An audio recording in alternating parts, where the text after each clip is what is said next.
Hey again everyone, welcome back again di Bitcoin Update.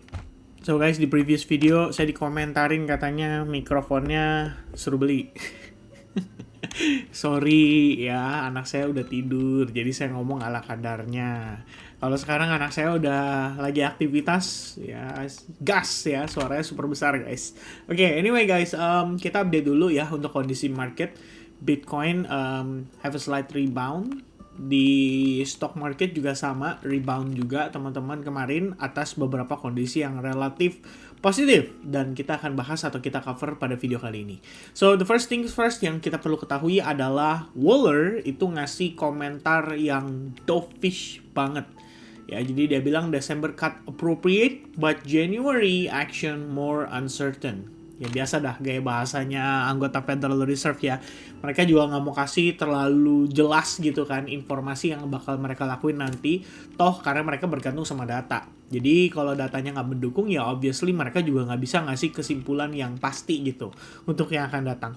Tapi untuk saat ini karena kita ngelihat dua kondisi ya. Inflasinya naik tapi penganggurannya naik, atau kita bisa bilang inflasinya naik tapi labor marketnya turun gitu ya. Dan itu kondisi yang sebenarnya bikin mereka tuh bingung, at least buat beberapa waktu terakhir atau 2 minggu terakhir. Oke, kenapa seperti itu? Teman-teman ingat nggak ya, 1 bulan yang lalu Fed rate cut itu di bulan Desember hampir pasti 91,7%. Kemudian 1 minggu lalu itu 50-50. Bahkan udah sempet 30% guys. Artinya the Fed hampir nggak jadi rate cut karena mungkin para pelaku pasar berpikir menilai dari FOMC meeting minutes report terakhir yang keluar, kalau banyak anggota-anggota, ya dia bilang many of them itu lebih milih untuk nahan rate cut, several atau sebagian mau rate cut, kira-kira begitu. Nah begitu keluar tuh jebret, market tambah panik, 30% guys drop. Dan Nasdaq, S&P 500, serta Bitcoin turun lebih jauh. At that moment tuh, saya inget banget karena saya bikin video lagi di, lagi di hotel ya kemarin itu teman-teman. Pas habis acara Web3 Week Asia. Nah terus, 1 minggu yang lalu kan 50% tuh, turun sampai 30%. Tiba-tiba kemarin naik nih 71%. Per hari ini udah sampai 81,1%. Jadi ya kayak technically balik lagi deh terhadap probabilitas untuk the Fed rate cut tuh menjadi lebih tinggi, dan itu yang men-trigger beberapa hal. Seperti kalau teman-teman lihat ini kan sebenarnya perhitungan ini datangnya dari mana sih? Salah satu yang bisa dilihat itu adalah US 10-year yield ya. Dan kalau kalian lihat ini kan pricing in tuh, ibaratnya dari kemarin itu terus turun sampai akhirnya terendahnya di 4%-an gitu kan. Ini berarti apa? Market itu expecting kalau the Fed bisa jadi melakukan rate cut. Sehingga kedepannya nanti untuk penawaran bonds itu akan lebih sedikit lah interest yang dihasilkan. Kira-kira gitu. Jadi mereka udah pricing in dan mereka udah antisipasi kalau the Fed akan melakukan itu. Sehingga ya lebih kurangnya itu bagus untuk risk on asset gitu kan ya. Nah kalau kita lihat lagi ya nanti malam kan masih ada data teman-teman. Data-data itu juga akan memberikan konfirmasi lebih lanjut terkait dengan apa yang akan the Fed pilih gitu kan untuk decision mereka gitu. Dan nanti malam datanya itu sehubungan dengan inflasi. Jadi PPI akan dirilis pada sekitar 20.30. Anda boleh perhatikan karena ini Producer Price Index. Jadi inflasi dari sisi produsen gitu ya. Dan kalau kita lihat lagi selain data itu ada CB Consumer Confidence. Ini untuk ngelihat daya belinya mereka di US itu kayak gimana saat ini. Dia dibarengnya sama retail sales. Ini kalau teman-teman yang trading forex market nanti malam boleh waspada. Dan ya lihatlah konfirmasinya terhadap data fundamental ini pada price action yang akan kalian execute. Kira-kira begitu. Nah, cuman nggak berhenti di situ. Yang lebih krusial itu sebenarnya minggu ini itu masih ada PCE, guys. Dan PCE itu kan adalah preferred measurement-nya si The Federal Reserve ya. Jadi kalau mereka mau melihat atau mematok atau mencari tolak ukur untuk mereka istilahnya memberikan penilaian inflasi itu kayak gimana, yang mereka lihat itu ingat adalah PCE, bukan CPI ya. Jadi PCE inflation, core PCE inflation, keduanya tuh ada di summary economic projections mereka. Oke, kalau kita lihat ini kan udah mendekati Desember. Jadi sebenarnya patokannya tuh di sini ya. Ini patokan batas atasnya mereka nih, 3% dan 3,1%. Kalau angkanya di bawah 3% dan 3,1%, oke, maksudnya selama masih di bawah angka tersebut lah, mungkin masih bisa dianggap bahwa inflasi itu masih terukur kok, gitu ya. Belum terlalu jelek, belum terlalu tidak terkendali. Ya, jadi overall still doing well, ibaratnya begitu. Dan di sini kita bisa lihat kalau forecast-nya itu untuk yang core PCE itu di angka 2,9%, sementara PCE inflation-nya kan kosong nih. Cuma saya kemarin udah riset, ini tuh angkanya ada di 2,8%, teman-teman. Ya, jadi yang core-nya itu di 3%, tadi batas atasnya ya. Kemudian yang sorry, ini salah nih urutannya guys. Saya ulang. Kalau untuk yang core itu tadi batasan atasnya 3%. Ya, kita cek lagi deh. Oh, sorry, ya salah tuh ya. Ya udahlah. Yang core-nya 3,1%, yang headline inflation-nya 3% gitu. Sementara saat ini itu diproyeksinya ini naik ke 2,8%, dan yang ini tuh di forecast-nya itu adalah di angka steady di 2,9%. Ya. Dan ini masalahnya adalah untuk periode September. Jadi kita belum tahu kan Oktobernya akan seperti apa gitu. Karena rilis data Oktobernya kelihatannya akan ditunda. Bahkan ada beberapa yang menyampaikan kalau data Oktober itu nggak akan dirilis gitu guys. Nah kalau kita lihat dari dua angka ini harusnya tergolong masih terukur dan cukup kuat lah untuk menjadi dorongan The Fed ngambil keputusan untuk melakukan rate cut. Alasannya adalah karena unemployment rate-nya itu naik sampai 4,4%. Dan Waller adalah salah satu orang yang aware akan hal itu. Mereka ngelihat bahwa sebenarnya kondisi yang saat ini terjadi itu lebih heavy-nya ke labor market, ya, resikonya dibandingkan dengan inflation-nya. Inflation-nya memang iya naik, tapi di sini dia menjelaskan bahwa most of the private sector and anecdotal data we've gotten is that nothing has really changed. The labor market is soft, is continuing to weaken, ya, with inflation expected to ease, itu katanya dia. Jadi sebenarnya ya dia nenangin publik juga lah ya, anggapannya menurut mereka inflasi mungkin akan berangsur-angsur turun, jadi on track untuk possibility ke angka mendekati target mereka 2% pada periode berikutnya. Jadi over the long run ya mereka tetap expecting 2%. Pokoknya ngejarnya 2% gitu. Ya teman-teman. Nah itu pertama yang akan menjadi faktor-faktor lagi yang ikut mempengaruhi dinamika perubahan daripada interest rate probabilities yang akan dieksekusi pada tanggal 10 Desember nanti gitu ya. Jadi kalau itu paling ya untuk hari Rabu. Dan Kamisnya harusnya udah Thanksgiving. Dan kalau Thanksgiving ini, guys, saya ngomong dulu ya. Takutnya malah nge-trigger sell off sebetulnya. Kenapa begitu, Vin? Karena pada saat Thanksgiving, itu para whales udah melakukan aktivitas liburan gitu. Jadi mereka udah liburan, udah nggak banyak aktivitas di market. Kalau kita lihat S&P, Nasdaq gitu, ini probably didukung sama retail. Jadi retail yang ya bisa dibilang retail lah ya, yang in control atas kondisi tersebut. Dan ini yang akhirnya menyebabkan kita melihat bahwa probably the bounce is just for the dead cat bounce gitu kan. Itu kan ekspektasi orang-orang ya. Kita ngelihat kondisi seperti itu dan memang bisa untuk terjadi seperti itu ya. Dan itu artinya ya memang window of kita punya opportunity saat ini hanya sedikit sekali gitu ya. Hanya terbatas aja gitu. Paling mentok-mentok tuh kalau saya sih lihatnya level 100.000 lah. 100.700 tuh udah good banget. Asal bisa dapat segitu tuh udah boleh ada pertimbangan lah teman-teman untuk reduce exposure-nya terhadap either itu Bitcoin or maybe crypto gitu ya.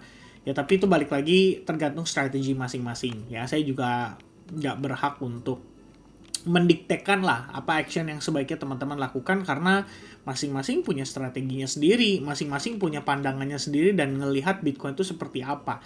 Kira-kira begitu guys ya. Yang pasti kalau dari segi sentimen kita udah lihat tadi, udah kita bahas juga bahwa utamanya itu bergantung sama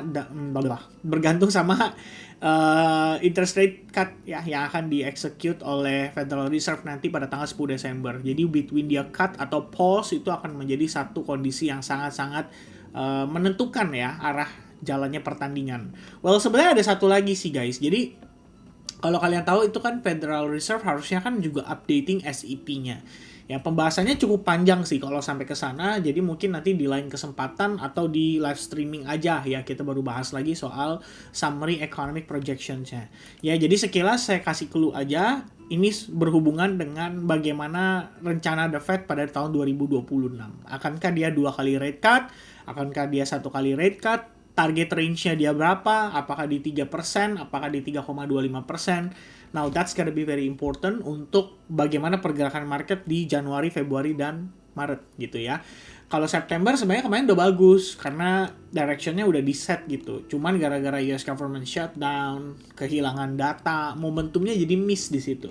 Seandainya The Fed, seandainya Jerome Powell, Oktober dia nggak perlu hawkish, saya rasa market will be fine ya. Today probably Bitcoin udah deket kisaran 100 ribuan dolar harusnya. Ya udah nggak di 87-an gitu. Karena kita udah bakal pricing in gitu. The Fed bakal rate cut untuk Desember. Momentumnya masih ada, orang nggak panik sell off. Kira-kira gitu. Tapi biar gimana pun kita ngelihat ya, ada beberapa naratif yang dibawa. Seperti AI bubble. Tapi AI bubble menariknya gini. Lihat deh. Amazon to spend up to $50 billion on AI infrastructure for US government. So, where's the bubble gitu kan? Kalau kita lihat masih ada ruang untuk growth, bahkan di sini for government gitu. Jadi ini akan ada perang AI nih between government ya, between countries gitu. Mungkin between China, between US, dan masih banyak lagi negara-negara lain yang saya juga cukup yakin mereka pasti developing AI infrastructure. Tujuannya apa? Ya untuk mengcounter AI infrastructure lawannya. Kan begitu, ya kan? Kalau misalnya lawannya punya AI yang canggih, ya otomatis kita juga harus gitu kan, nge-build AI yang canggih untuk defensif gitu. Dan ya masih banyak lagi ya teman-teman sekalian ya. Mungkin yang akhirnya kita nonton di Mission Impossible bisa terjadi juga tuh suatu saat nanti. Ketika ada mesin AI yang terlalu pinter dan nggak ada yang bisa kontrol gitu kan. Saking pinternya dia ya terus ya namanya AI itu kan self-development ya. Machine learning teman-teman. Dia terus belajar, dia terus study gitu kan. Untuk terus lebih baik. Udahlah ya. Gitu kalau diomongin nanti jauh teman-teman ya. Cuma yang pasti di sini juga kabar baiknya gitu. Jadi selain dorongan dari interest rate, mungkin di sini juga kita ngelihat ada good news itu lagi-lagi nge-trigger untuk mereka taking action atas saham-saham tech stocks atau AI ya related, kira-kira gitu ya guys. Nah terus saya mau bahas sedikit ini ada chart ya, menurut saya cukup menarik. Kemarin saya buka dari website Check On Chain. Jadi berdasarkan data yang ada, kalau kita lihat dari 2023 ini bisa dibilang salah satu yang tertinggi gitu ya, salah satu yang tertinggi. 20K di-realize dalam keadaan rugi gitu. Jadi orang jualan dalam keadaan rugi 21,2 ribu Bitcoin. Jumlahnya lumayan gede ya teman-teman sekalian. Terakhir tertingginya itu ada pada kisaran nggak tahu nih ya, Januari, mungkin di sini kayaknya harusnya bulan Maret April lah ya teman-teman, dan itu di 2023. Ya pada saat itu sih kita lagi masuk ke dalam fase US Summer Holiday. Jadi kadang-kadang market itu cenderung tidak memiliki pergerakan atau progres yang ideal. Dan biasanya kalau berdasarkan chart yang udah kita ngelihat ada spike kayak begitu, ya seringkali juga nandain adanya possibility market itu bisa jadi rebound gitu. Jadi kalau kalian perhatiin nih di sini itu terjadi pada saat lebih kurangnya US Summer Holiday. Pasti ada yang kapitulasi, atau kita bilangnya bukan kapitulasi sih, time based capitulation, karena terlalu lama marketnya sideways terus, boring gitu kan. Di sini juga sama. So kalau teman-teman lihat nih, ini lebih kurangnya di area sini, dan terakhir di bawah sini nih ada juga di sini gitu ya. Pada bulan Maret Februari itu, pada tahun Februari Maret lah, pada tahun 2025. Ya, dan itu pada saat Trump memberikan pengumuman soal tarif. Lagi-lagi itu jadi kondisi yang mendukung untuk market itu memasuki sentimen extreme fear dan eventually bottoming atau creating yang namanya swing low. Ya, kalau saat ini juga kalau kita lihat ini trennya kan terus naik. Ya.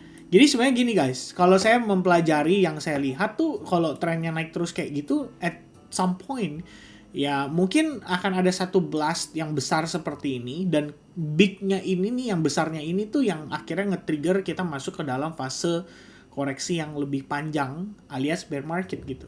Jadi ya itu bisa dianggap sebagai early sign lah, atau early indication untuk kita lebih waspada, kira-kira gitu.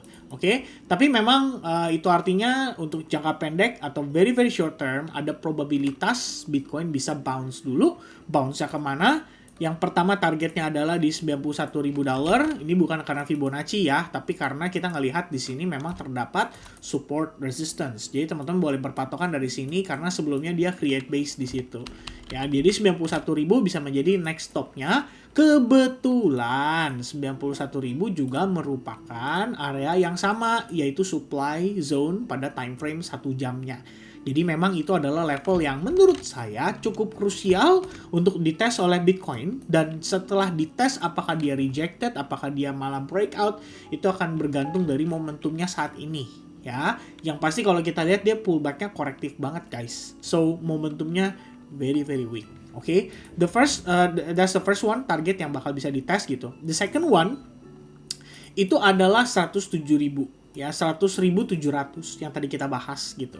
Jadi di situ alasannya cukup banyak. Ada SMA 200 yang sebenarnya masih di atas, tapi kan nanti berangsur pelan-pelan dia akan turun gitu. Bisa aja dia retest ke sana. Itu pertama. Yang kedua adalah 1 week time frame. Kalau kita pakai exponential moving average yang 55, ini saya ganti aja ya, jadi 55, terus di sini EMA.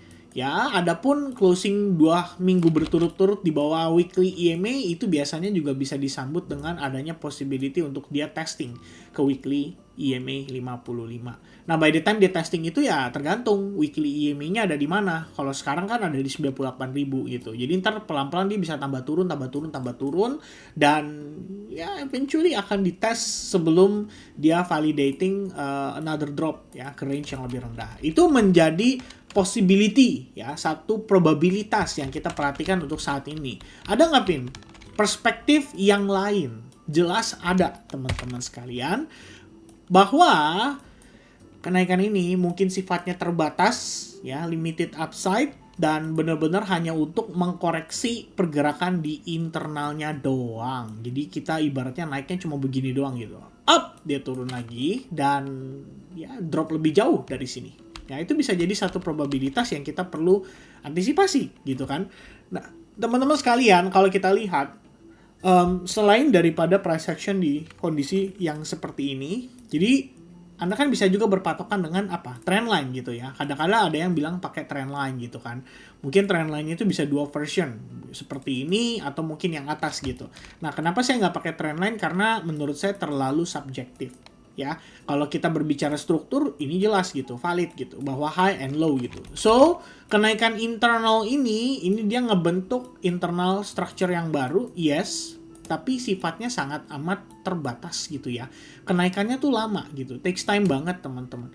Dengan kondisi momentum terakhir aja, dan dengan kondisi probabilitas yang sudah meningkat drastis menjadi 81%, Bitcoin masih sangat amat terbatas. Jadi kita menyadari bahwa kenaikan ini itu belum tentu ya bisa memenuhi ekspektasi sejuta umat, karena kita belum melihat ada powernya gitu. Ya, karena kita belum lihat ada powernya. Ya, walaupun demikian, oke, bener nih ya, kita ngelihat market start bouncing gitu. Tapi seberapa jauh dia bouncing, itu kan yang kita pertanyakan ya. Apakah bahkan ada yang berekspektasikan ini extended rally, ya, sampai dengan Q2, Q3, or even Q4 2026. Q4 kayaknya terlalu jauh lah, tapi Q1, Q2 tuh masih possible gitu kan. Extended rally sampai ke sana, is it gitu? Well, technical wise sih berkata tidak, ya. Technical wise, memang kalau kita lihat selama dia belum break ini ya dia masih bisa naik lagi gitu, dan dia still dalam keadaan trending yang bullish gitu. Tapi kita kan juga bisa lihat signal-signalnya, kita bisa lihat sign-signnya, dan ada beberapa sign yang sudah terkonfirmasi, dan itu artinya kita tetap harus aware dan kita harus open minded dengan possibility bahwa whether itu Bitcoin akan masuk bear market 4-year cycle yang sampai 70-80%, atau ya maybe this time juga different. Ingat, karena nggak ada euforia, artinya kan nggak ada blow off top yang seperti sebelum-sebelumnya. Lantas kalau Bitcoin koreksi 50%, 40% aja gimana? Ya, dan ternyata that's the end gitu of the bear market atau bear cycle-nya gitu. Jadi kayak dia slowly bear market, lama tapi prosesnya kan bisa setahun, bisa 7 bulan, 8 bulan gitu. Intinya lama banget gitu kan. Jadi ya tetap guys, itu bisa aja gitu, satu possibility yang kita juga lihat gitu kan, bahwa kalau lu nggak lihat ada euforia, bagaimana kita bisa lihat ada dump besarnya gitu, karena nggak ada orang yang over hype di kondisi-kondisi seperti cycle sebelumnya. So everything's different lah ya, the bull, the bear, both I think different gitu keduanya. Oke, but for now yang perlu kita perhatikan internally Bitcoin ini kan structure-nya masih bullish ya. Jadi apa yang harus dipantau nih Vin? Intinya gini, sekitar level 91.000 time frame daily itu merupakan support resistance. Kita ada antisipasi dari previous chart ya yang di time frame daily. Itu kita bisa lihat teman-teman.